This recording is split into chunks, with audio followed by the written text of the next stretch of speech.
અમદાવાદ શહેરના પશ્ચિમ વિસ્તારમાં વરસાદી માહોલ જામ્યો છે। શહેરના શાહપુર ઇન્કમટેક્સ વિસ્તારમાં વરસાદ વરસી રહ્યો છે। આ સાથે જ લાલ દરવાજા દુધેશ્વરમાં પણ વરસાદી માહોલ જામ્યો છે। સુભાષ બ્રિજ, આશ્રમ રોડ સહિતના વિસ્તારોમાં પણ વરસાદ નોંધાયો છે। તો અમદાવાદના આ એક્સક્લુઝિવ દ્રશ્યો આપ જોઈ રહ્યા છો। અમદાવાદ શહેરના વિવિધ વિસ્તારોમાં વરસાદી માહોલ જામ્યો છે। શહેરના પશ્ચિમ વિસ્તારમાં પણ વરસાદ વરસી રહ્યો છે।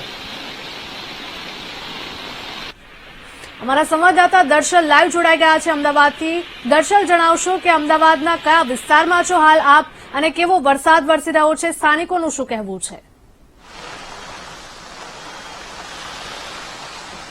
જી, હાલ હું રાણીપુર વિસ્તારમાં છું। જીએસટી બ્રિજ પાસેનો વિસ્તાર છે અને જે જગ્યા ઉપર હું હાજર છું અહીંયા જોઈ શકાય છે વરસાદી બેટિંગ। આ સિઝનની અંદર કદાચ કહી શકાય છે આ પહેલો એવો વરસાદ અમદાવાદમાં પડી રહ્યો છે કે જે ચોમાસું આવ્યું હોય તે પ્રકારનો માહોલ જે છે તે હાલ જોવા મળી રહ્યો છે।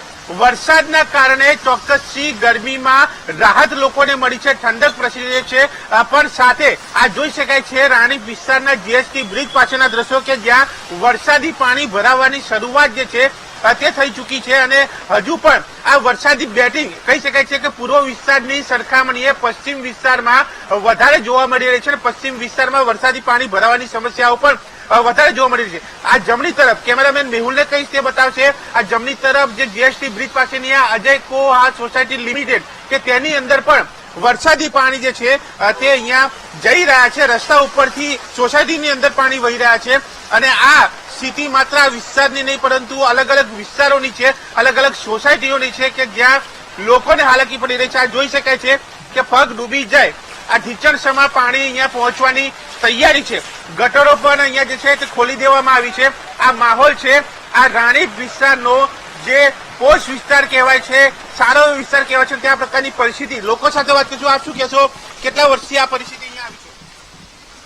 આ લગભગ અમારે 10-1 વર્ષથી આવું ને આવું છે। બધું પાણી અંદર ને અંદર આવે છે, બહારનું પાણી બધું અંદર સોસાયટીમાં આવી જાય છે। એ ઢાળના હિસાબે કે ઢાળ આખો અંદરની સાઈડ છે, અમારી સોસાયટી દબાયેલી છે। કેટલા મકાનો છે? 105 ઘરો છે। તમારા એક સોસાયટીનો પ્રોબ્લેમ છે કે બીજી સોસાયટીમાં પણ આવી તકલીફ છે? આ બલુનનગરથી આ એરિયામાં જે છેક સુધી આ પાણી જે બલુનનગરથી જ આવે છે, બલુનનગરથી પાણી આગળ જતું નથી। બધું જે સોસાયટી અંદર જે આ બાજુની સોસાયટી અંદર પાણી બધું અંદર જ જાય છે, એ આગળ વિશ્વકર્મા। કોર્પોરેશન કઈ કરતું નથી? ના, કશું નહીં કરતું। કોર્પોરેશન કઈ કરતું નથી, શું તકલીફ પડે છે આ પાણી ભરાય? આ વર્ષોથી આ સમસ્યા ચાલી રહી છે। પાણીની જયારે વરસાદ ચાલુ થાય ત્યારે આ સોસાયટીમાં પાણી અને લોકોના ઘરમાં બી પાણી વરસાદ સંભાવના વધારે હોય ત્યારે શું કરો છો ઘરમાં પાણી ના જાય એના માટે કે બીજી કોઈ? એના માટે આ ગટર અમે આવીને ખોલીએ અને તો કચરો હોય જે બધો નીકાળીએ। દિવાલો પણ બનાવતા હશો? હા, દિવાલો લોકોના ઘર માટે પાણી અંદર ના જાય એના માટે લોકો એક ઈંટ ને 2 ઈંટની દિવાલો બનાવશે કારણ કે અંદર પાણી ના જાય। આ જો દ્રશ્યો જોઈ શકાય છે, આ લોકોની રજૂઆત કહો કે ફરિયાદ કહો પણ આ વરવી એક વાસ્તવિક પરિસ્થિતિ છે કે જે વરસાદી પાણી શહેરમાં ભરાઈ રહ્યા છે અને હજુ તો આ ચોમાસાના સિઝનની શરૂઆત કહી શકાય છે અને શરૂઆતમાં જો આ પ્રકારની પરિસ્થિતિ હોય તો હજુ તો આખી સિઝન બાકી છે। સિઝનની અંદર અમદાવાદની પરિસ્થિતિ શું થશે તે આંકલન લગાવવું એક અઘરું છે કારણ કે હજુ પણ ભારે વરસાદની આગાહી છે। જે પ્રમાણે હવામાન વિભાગે સાર્વત્રિક વરસાદની આગાહી 7 દિવસ માટે કરી છે તેમાં આગામી 3 કલાક એટલે લગભગ 4 વાગ્યા સુધી અમદાવાદની અંદર જ ભારે વરસાદની આગાહી કરવામાં આવી છે, જ્યાં થંડરસ્ટોર્મ એક્ટિવિટી અને ભારે પવન સાથે વરસાદ રહેશે, જ્યાં લોકોને હાલાકી પડી શકે છે। આ દ્રશ્યો છે રાણી વિસ્તારના અને સમસ્યા છે અમદાવાદની કારણ કે પરિસ્થિતિ અમદાવાદની આ પ્રકારની છે। આ એક સોસાયટીની નહીં પરંતુ અન્ય સોસાયટી, અન્ય વિસ્તાર, અન્ય રસ્તાઓની છે। ગોતા વિસ્તારમાં પણ કેટલાક એરિયા એવા છે કે જ્યાં ઢીચણસમાં પાણી ભરાઈ ચૂક્યા છે, જેના વિડીયો પણ સામે આવ્યા છે। શ્યામલની વાત હોય, શિવરંજનીની વાત હોય, ત્યાં પણ આ જ પ્રકારની પરિસ્થિતિ છે। એટલે પૂર્વ વિસ્તારમાં હાલ વરસાદ તો પડી રહ્યો છે પરંતુ તેની સામે પશ્ચિમ વિસ્તારમાં વધારે વરસાદ છે અને આ પ્રકારે ઢાંકણાઓ ખોલીને સોસાયટીના રહીશો વરસાદી પાણીનો નિકાલ કરવાની વ્યવસ્થા કરી રહ્યા છે। એટલે કે વાહન ચાલકો તો વરસાદી પાણી રસ્તા ઉપર ભરાવાના કારણે પરેશાન છે જ, સાથે સોસાયટીના રહીશો જે લોકો ઘરમાં રહે છે તેઓ પણ પરેશાન છે કારણ કે હવે સોસાયટીઓમાં પાણી ભરાવાની સમસ્યાઓ વધી રહી છે। એટલા માટે કારણ કે જે પ્રકારે આ દ્રશ્યો જોઈ શકાય છે રસ્તાઓનું લેવલ ઊંચું થઈ રહ્યું છે, સોસાયટીઓ નીચી થઈ રહી છે. સ્વાભાવિક છે કે સોસાયટી જે બની ચૂકી છે તે ઊંચી નથી આવવાની, પણ જે પ્રકારે રસ્તાઓ બની રહ્યા છે, એકના ઉપર એક બીજું લેવલ, ત્રીજું લેવલ, તેના કારણે રસ્તાઓ ઊંચા આવે છે.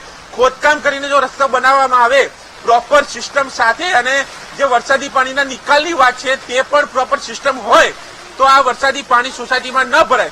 પણ ક્યાંક આ એન્જિનિયરિંગનો અભાવ કહી શકાય છે, આ એક સિસ્ટમનો અભાવ કહી શકાય છે, જેના માટે આ પરિસ્થિતિ સર્જાઈ છે.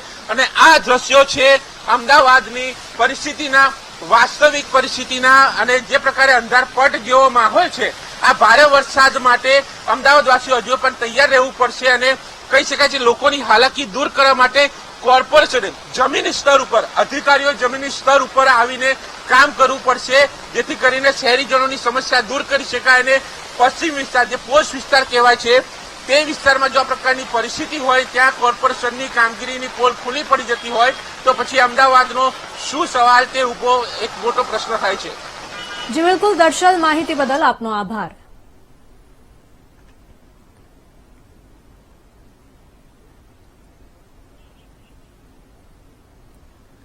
તો અમદાવાદ શહેરના આ દ્રશ્યો સામે આવ્યા છે.